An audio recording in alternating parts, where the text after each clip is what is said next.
obvious up front. It's like, oh hey, I can get on these rooftops and I can access treasure that way. But here's an area that you probably would never think to look for unless you were just really exploring and seeing where you go. Right here behind the initial building that we started in, right? And there's some treasure hidden back here. A whole 25-point gem. Those are pretty rare. I come up here, and we hop down. See? Now that's a cool little hidden area, and like I said, unless you're using, you know, some kind of game guide, you're not going to find those kinds of places unless you're just roaming around the world and seeing every place that you can glide to and jump to. It's like, oh, can I make that jump? I don't know. Let's find out, you know? Now, I did make a mention about part of why I love this game being how easy it is to play. And like I said, I'm not talking specifically about, you know, the challenge level of the game. What I'm really referring to here is just not really the simplicity, but the intuitiveness, I guess, of the controls and the core gameplay elements, you know?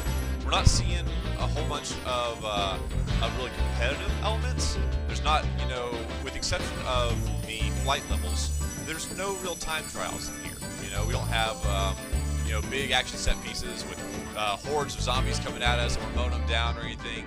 There's not a whole lot of personal danger to us most of the time. A lot of the times, enemies will kind of just mind their own business until we come near them, right?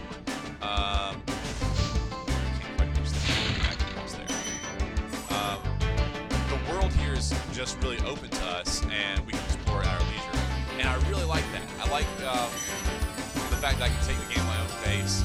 That I don't feel like you know, I'm stressed out by a bunch of time challenges or some kind of grading system, like you know, take for example the Devil May Cry games. You know, combat in there is really crazy and fun and wild, and it predicates itself on a grading system. You know, so there's this kind of impetus in every level to really maximize your combos. You know, and likewise, we might see something similar in an RPG where we try to complete the game in a certain way in order to get the most experience. Like I know that's something that I've experienced personally with Deus Ex, you know. Aha, gotcha. Just playing that a rocket. Now I wonder where it's gonna go.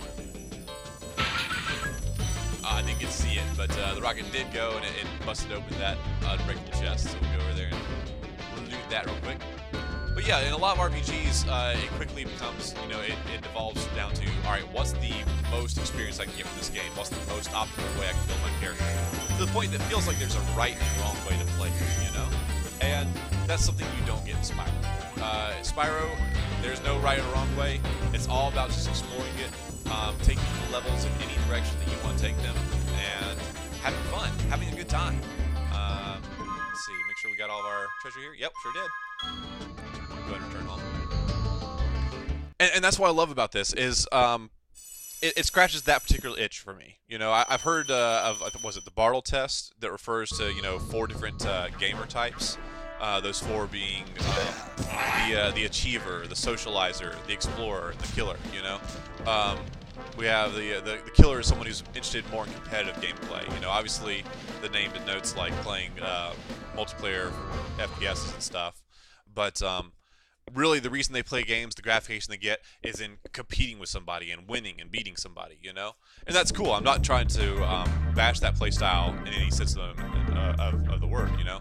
That's not particularly why I play video games.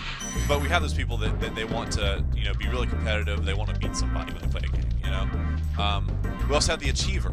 And those are the ones that have to get, you know, 100% on all their PlayStation trophies. They, let's get these guys. They're actually using guns now, so the Gnorcs have upgraded the technology.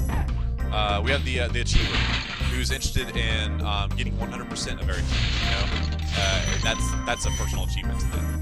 We have the socializer, who's more likely to play MMOs. You know, they're more interested in co-op games, in games that you can play with friends and use them, you know, in a group setting. And then we have my personal favorite, the explorer, someone that plays games for the ability to explore worlds, to see new art, to hear new music, be told new stories, and that's what I most strongly identify with. You know, if I had to place myself on that spectrum, I'd say I'm dominantly an explorer gamer, with maybe a little bit of an achiever, you know, secondary attribute. I'm gonna get you, buddy. I'm gonna get you. Oh, come on, pal. Come on. I mean, actually, there's very few games I have completed to 100%. I'm not sure if Spyro was the first one. It might have been. Spyro might have been the first game that I completed 100%. Almost got him. Oh! Let's try going the opposite way. It's probably not going to be any easier because he just runs in the same route. But, I don't know, something psychologically. I feel like this way is easier. Come on, come on, come on, come on. Gotcha! Ha-ha! Give me your eggs! Alrighty. As you can see, these guys have guns. They're little blunderbusses. So they're not wildly effective. It's pretty easy to dodge the stones they shoot at you. In later levels, we'll actually see Gnorcs that start using automatic rifles and grenades. It's pretty crazy.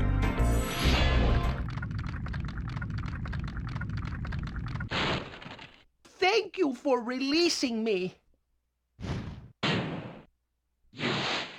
Pretty feeble-sounding dragon, huh? Sometimes, most of the time, I would say, we get some pretty fun interaction with the dragons that we rescue. They might tell us a cute joke, or they might actually give us a really useful gameplay hint. But also, we have these little cop-out dragons that'll just say, "Thank you for releasing me," and that's it.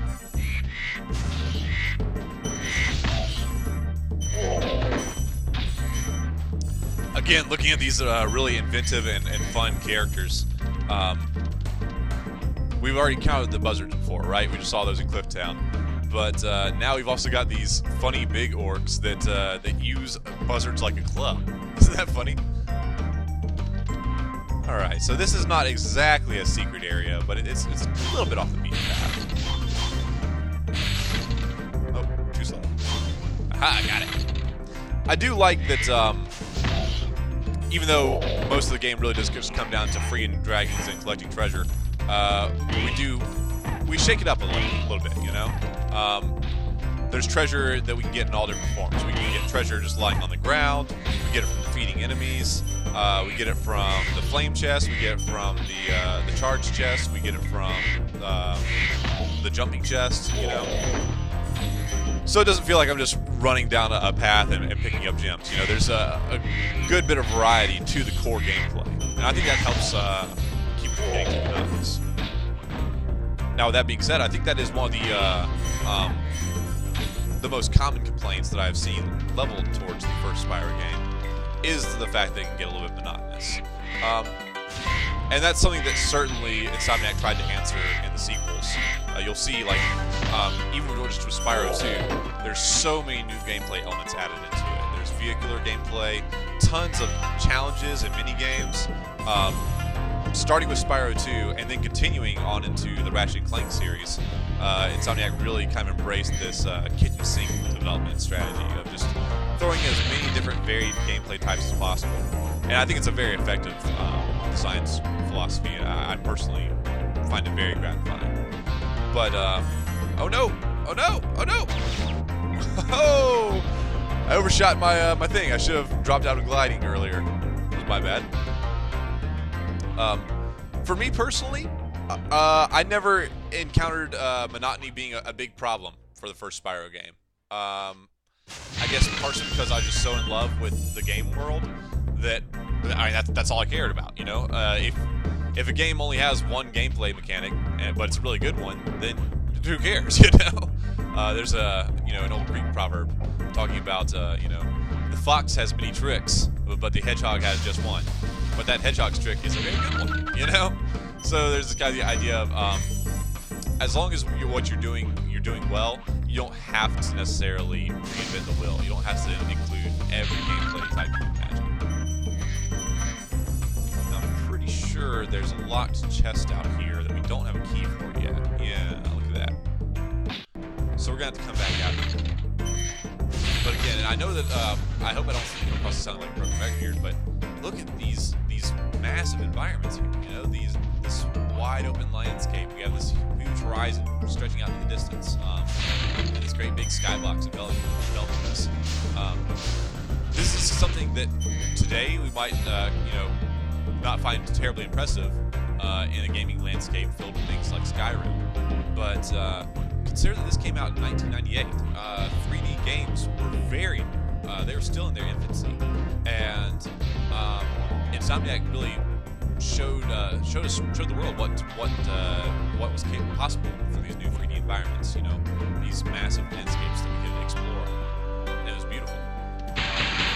I don't know that Spyro really ever revolutionized the gaming landscape in the same sense that something like Halo did, which just completely redefined, you know, modern shooters.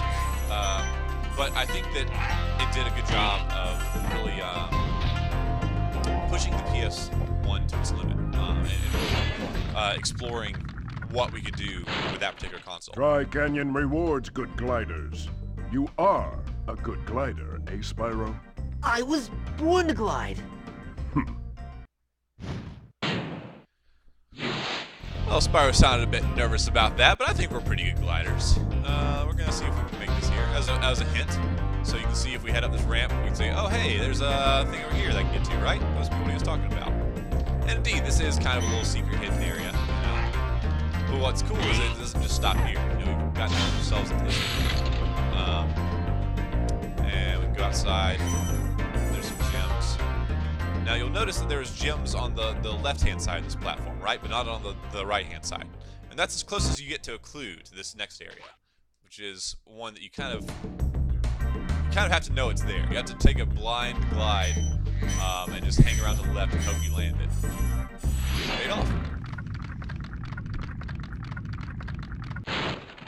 Incredible glide, Spyro. I thought I'd be stuck here forever with those ugly vultures standing on my head. Those birds might look tough, but they're pretty tasty.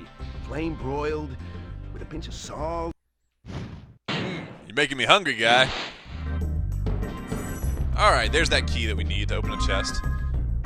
Go ahead and save our game here. We are playing on Emulator, so I mostly rely on save states. But it's always a good idea to have a backup in case for any reason the emulator crashes and you can't use a save state or whatever. Then you do have the option of actually reloading the file from your virtual memory card. Now, interestingly, those guys have metal shields, but as soon as they lower them to shoot at us, we can flame them right back. Ha! Gotcha.